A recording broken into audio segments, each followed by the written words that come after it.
The Accidental Entrepreneur Series is where we're going to share a lot of the top tips, tricks, and experiences and failures. I have a lot of failures on how we're going to help your business grow.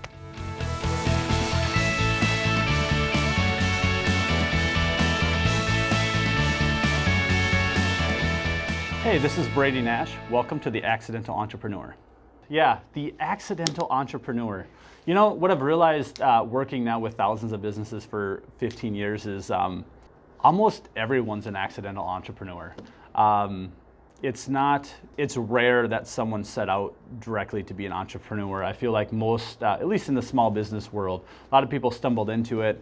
A lot of people had a passion, they had an interest, whether that was, I like computers, and all of a sudden they started getting asked by their mom and dad and their aunt, their uncle, their neighbor, their teacher to help them, help them out on their computers. And all of a sudden then they're getting paid to help people out on their computers. And then it just kind of escalates and they're like, oh, this is cool. I'm getting paid to do something I like doing.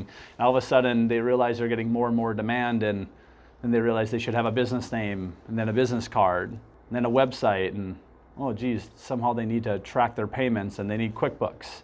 And all these things just kind of happen. What I've realized is that's actually more often than not. So I felt I am the accidental entrepreneur. I had no interest when I was in high school in business or sales or marketing or anything. I was probably like a lot of kids where you wanted to be a professional athlete. My parents were collegiate athletes, teachers and coaches, and that's what I wanted to do. And then I realized, well, I was good, but not that good. Probably like a lot of people. What do you want to do? And I had no idea. And so I feel very fortunate that, and I feel like that's most people, right? Most people, most of my friends I know have degrees and they don't even use the degree in their job that they have. It's not knocking a degree. It's just saying I think that's how life, the reality of life is. You set out with a plan, an idea, and life happens. Things change and people adapt.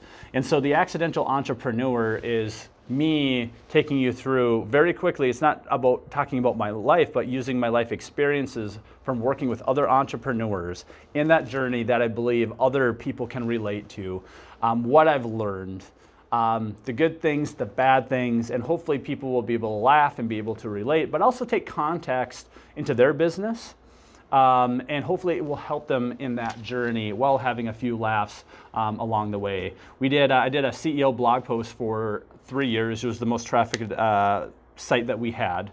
We took last year off because we had the brand new building that we were working on and a lot of distraction, and I just wanted to take a break. I've always said I don't want to talk just to talk. I want to talk so it's relevant and people get value. If I can help one person out, that's awesome. So I'm hoping that this will be relatable and people will appreciate the authenticity of it. I'll be very vulnerable, very open. I'm not trying to craft this like I'm the professional, the expert on everything, but I can give real life experiences of value and how we've grown along the way that I think people will get that value from. So I'm super excited to talk about the accidental entrepreneur. I feel a lot of people will be like, hey, that's me. And that's what I'm hoping for. So. Hey guys, thanks for watching the video. If you really liked it, make sure you subscribe below. Ideally, you also like it. If you don't like it, still hit the thumbs up. Just make sure you hit it an odd number of times. And also, if you have any other ideas you want me to go over from an entrepreneur standpoint, whether it's life and kids or finances or any topic at all, make sure you comment below. We're going to be monitoring that because I want to give you guys real content that's relevant to you. That's what this is about, trying to provide value to you, not for me to sit and talk about myself. I can do that anytime I want. So anyways, look forward to talking to you guys soon.